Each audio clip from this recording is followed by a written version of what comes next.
So one of my favorite people announced something very exciting. Let's talk about it.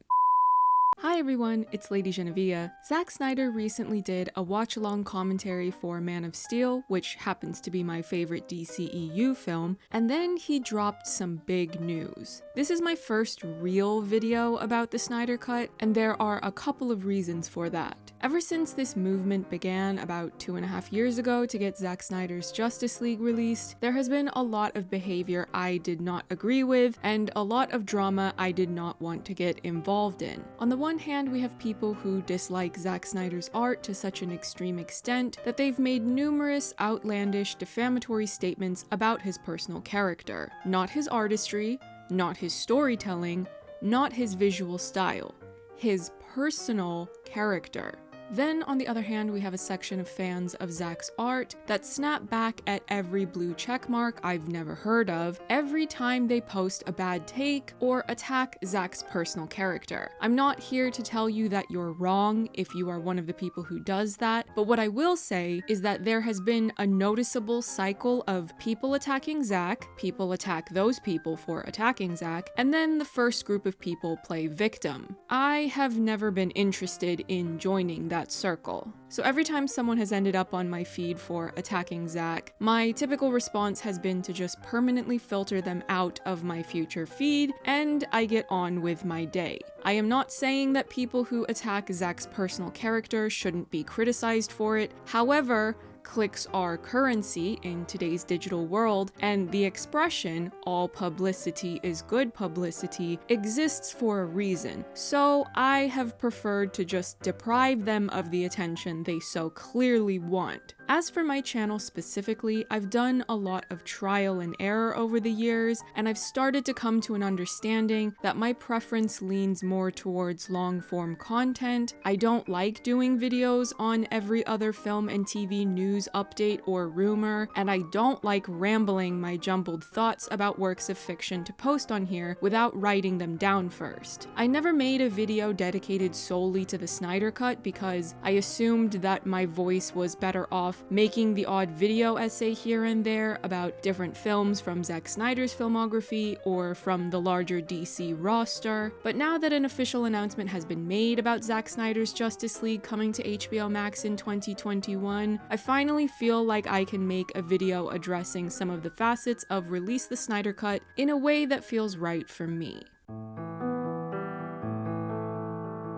Normally, I wouldn't bother rehashing old news, but since I've recently started getting more viewers from outside of DCEU Twitter, and I even received a tweet asking what the Snyder Cut was on the day of the big announcement, I might as well include a condensed history lesson. Zack Snyder directed Man of Steel and Batman vs. Superman, and in many ways served as the architect of the DCEU we have today, as certain themes he introduced in these films have been present even in DCEU films he did not direct. He was also the one to cast all the members of the Justice League, some of whom have gone on to have their own successful solo films. When Zack Snyder was nearing the end of filming Justice League, tragically, one of his children took her life. He and his wife, Deborah Snyder, who works as a producer on all of his films, tried to keep working, but eventually came to the decision that they needed to step back from working. Another person was brought in by higher-ups to finish the last few bits. This might be controversial to say, but what was released theatrically wasn't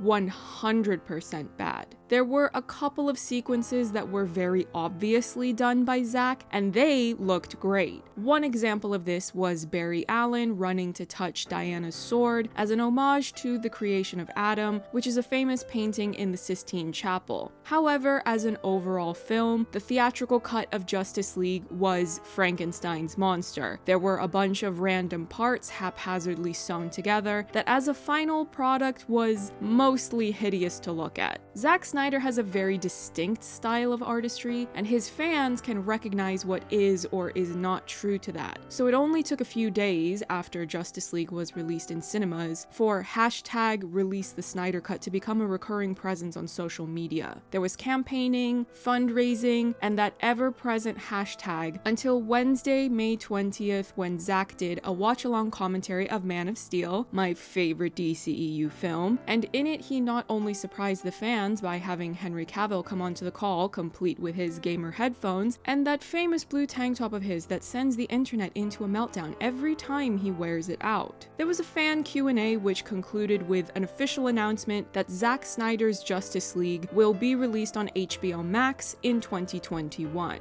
the details of which have been shared in an official press release, which I will link in the description box.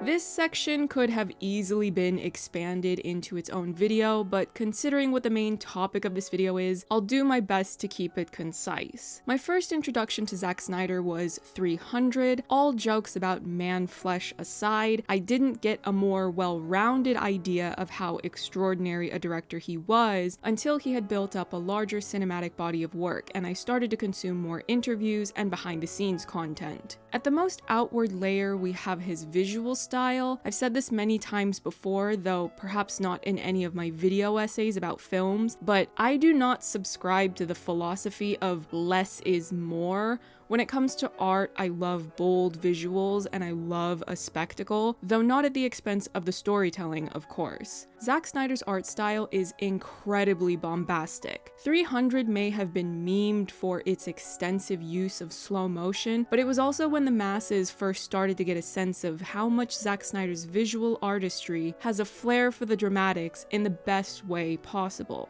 Thematically, Zack Snyder has pushed back against regressive philosophies like xenophobia and misogyny in his art. His films consistently hold women in high regard. One of the older examples of this is the moment when Leonidas, the king of Sparta, gets permission from his wife before he starts a war with Xerxes. The majestic queen of Sparta also murders Theron when he goes back on the deal they agreed to for him to advocate to send Leonidas more troops. Zack has also refused to succumb to the old school exclusionary practices when it comes to casting that might have otherwise prevented things like Jason Momoa being cast as the usually white Aquaman, or Tao Okamoto being cast as the usually white Mercy Graves. Sucker Punch was a bold, high-octane, visually stunning spectacle that turned an ensemble of women into action stars and critiqued the types of men who see women as nothing more than objects that they feel entitled to own and exploit. Zack Snyder's first two DCEU films highlighted Superman's multicultural background and made him socially relevant to viewers who exist in a similar type of in-betweenness, whether from being diaspora, an immigrant,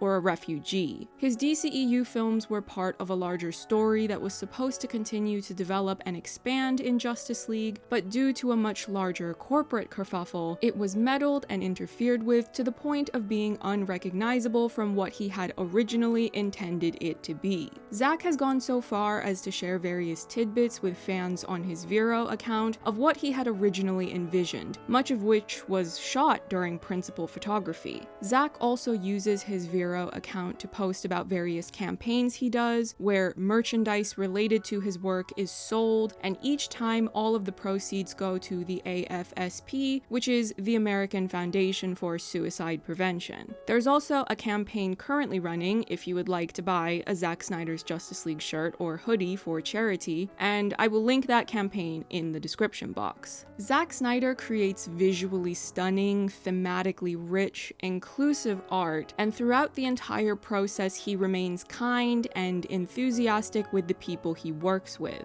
This might seem like it's irrelevant to bring up in a section about his art, but it's absolutely essential for me as a viewer. There are countless people who are verified for some reason on Twitter that don't just speak negatively about Zack's art. They take their hateful rhetoric so far as to make outlandish personal attacks against Zack's character. If his films don't align with your preferences in art, that's fine. But to take things so far as to make up extremely defamatory claims about who he is as a person is something I have a real issue with. I'm not going to repeat all of the things that these hateful people have tweeted, because if all publicity is indeed good publicity, then I will never promote their names or their work. Instead, I will reference people who have actually worked with him.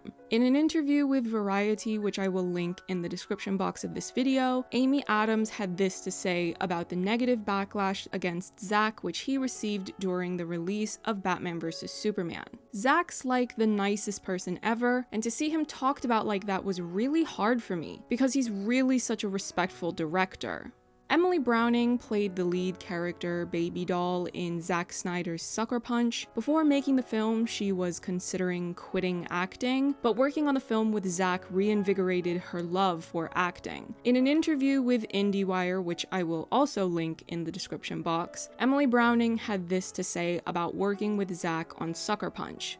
It's the best experience I've ever had working on a film, and I think that's to do with him. He's such a positive energy and attitude towards filmmaking, and he's so aware that we're really lucky to be in the profession that we're in, so he doesn't suffer grumpiness. He wants everybody to be happy and having a good time, and I think when that attitude starts at the top, it trickles down to the rest of the cast and the crew, and we think we have the happiest, most fun set I've ever worked on. He's hilarious, but he's so funny and energetic, and he's a genius. I mean, visually this film is stunning, and that just came completely from his weird little mind. I would mop the floor for Zack. Whatever he wanted me to do, I'd be there. I would play Superman. If Kevin Costner drops out, he wants me to play Superman's dad, I'm in for that. At one point, I was doubting that I would continue with acting, and actually this film, to be honest with you, is the one that's brought me back and made me realize this is absolutely what I want to do. I have faith in this industry. If a movie making experience can be this positive and this much fun, then I can't imagine ever doing anything else. I value how directors treat people both on and off of their sets. Zack Snyder's art is quality enough to get my attention and keep it, but knowing that he treats his friends and colleagues so well makes it so much easier to support his work. There are some directors that don't do that, and depending on the severity of their infractions, I may choose to skip their films until I'm randomly scrolling through Netflix one day, or I may boycott their films altogether. I'm not trying to preach to you about where you should draw the line as a consumer, I'm merely sharing my perspective of how I consume fiction. There's a reason why show business has the word business in it. Whether it's films, television series, or music, all entertainment industries are a perpetual battle between artists and corporate entities. The bigger the project or franchise, the more cooks end up in the kitchen. I am not completely unsympathetic to the business side of things. I understand that if you are a producer, a production company, or a studio, you need to overall be making profits, or else you will go out of business. However, filmmaking is a collaborative process. If you are not going to stand behind your artists, you probably shouldn't bother working with them in the first place. In general, I have a significant disdain for corporations messing with artists. There are plenty of extreme examples of the way corporations can get hostile and violent towards artists in the entertainment industry. I have a particularly antagonistic view of the music industry for its many infractions in this regard. Kesha being forced to work with Dr. Luke is one of the more well-known cases of this, but I would also cite JoJo's career, which got trapped in red tape for many years, as another noteworthy example, and I'm also going to link a documentary by Impressive that details a lot of what JoJo went through. In the case of the film industry, it's extremely common for big tentpole films to be meddled with because with that much money at stake in the film's budget, corporate figures want to ensure that a profit will be made. In the case of Zack Snyder specifically, I have a real issue with his work being meddled with the way that it was. Of course, at least part of that is because I happen to greatly admire his artistry, but it's also because there was no legitimate cause to do so. Man of Steel and Batman vs. Superman had some blue check marks on Twitter throwing tantrums, but they were not commercial failures. Both films were profitable at the box office, and both films have continued to boom in DVD sales for years after their initial release. Historically speaking, plenty of great art and artists have been provocative and even at times controversial. Do some people dislike Zack Snyder's films? Yes. but those same people can't seem to stop talking about them either. They consistently throw tantrums about his films on Twitter, and they post videos and articles about his films years and years after they were released. As a matter of principle, I significantly favor artists when they clash with corporations. Bong Joon-ho lying to Harvey Weinstein in order to be able to keep the fish in Snowpiercer is one of my favorite show business stories. I value creativity and maintaining an artistic vision without having corporate entities who don't understand art to come in and meddle with things for no good reason. If I'm going to judge a work of art, I want it to be made by artists, not a committee. Zack Snyder getting to put forth his cut of Justice League is not just a victory for him, everyone that worked on the film, and the fans who want to see it. It's a victory that is symbolic for the countless filmmakers that have received negative judgment because of something being released under their name that wasn't actually true to their artistic vision.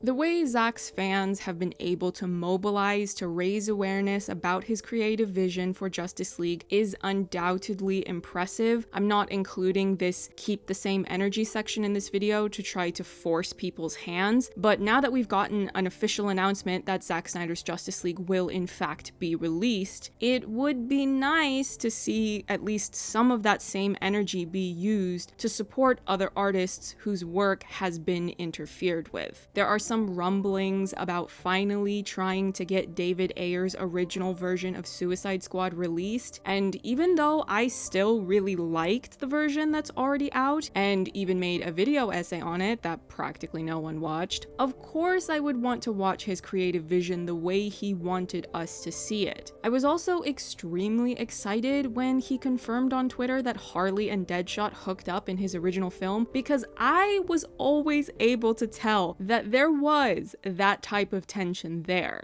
Also, El Diablo was never supposed to die, and it's extremely stupid for any executive to have expected us to believe that the guy who has fire powers would have died in an explosion of fire. Make it make sense. Oh, wait, you can't. I would also love to see more of what Duncan Jones filmed for Warcraft, since I know his work on the film was meddled with considerably. I love Warcraft as it was released. That's another film that I did a video essay on, but I know there was a lot of other stuff that did not make it in the final cut. I am not expecting a miracle where he gets to release a reassembled 4-hour version of Warcraft, though I would definitely watch the hell out of that. I would even be happy with a new DVD version being released with a ton of what got cut included in the extras. I don't typically like to address every bad take on the internet, since if I did, I would never be doing anything else. However, one thing I will briefly address is a bad take I saw where someone claimed that succumbing to fan demands for Zack Snyder's cut is a bad thing because studios should stand behind their artists.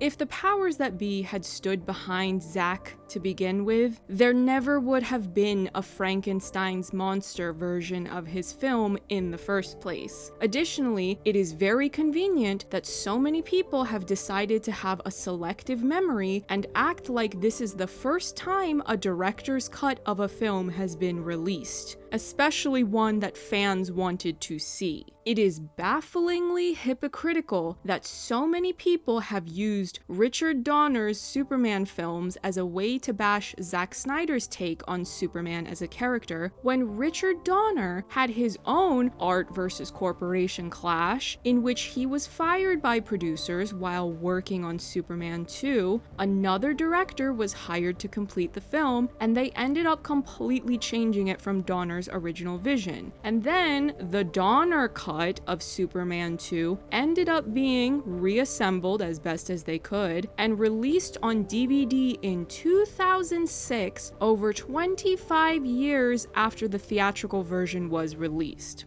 Moving forward, I hope that people become more inspired to support and advocate for their favorite artists. Being a conscientious consumer is not always easy when there's so much clickbait and misinformation floating around. Don't hop on hateful bandwagons because you think they're trendy. Find art and artists that speak to you and support them in their efforts to create authentically. As for me, I'm going to create more video essays about art that I love. I've already done multiple ones on films that are either DC or from Zach's filmography, but after doing another rewatch of Man of Steel, which, like I've said more than once, is my favorite DCEU film, I'm feeling inspired to make new ones again. I haven't made a DC video essay since February, and I was just getting really burnt out from putting so many hours into creating video essays about DC films, and then hardly anyone would watch them. But now I'm feeling reinvigorated to have another go at it. I'm excited to see Zack Snyder's Justice League, and you can definitely expect to hear more from me about it whenever it finally does get released, since obviously they cannot announce a specific release date quite yet, and I will be making more videos about DC films and Zack Snyder films that I haven't already made video essays about. Subscribe if you want to, and like this video to support my channel. You can also find me on Twitter, Instagram, Letterboxd, and Vero, and I'll see you in the next one. Bye!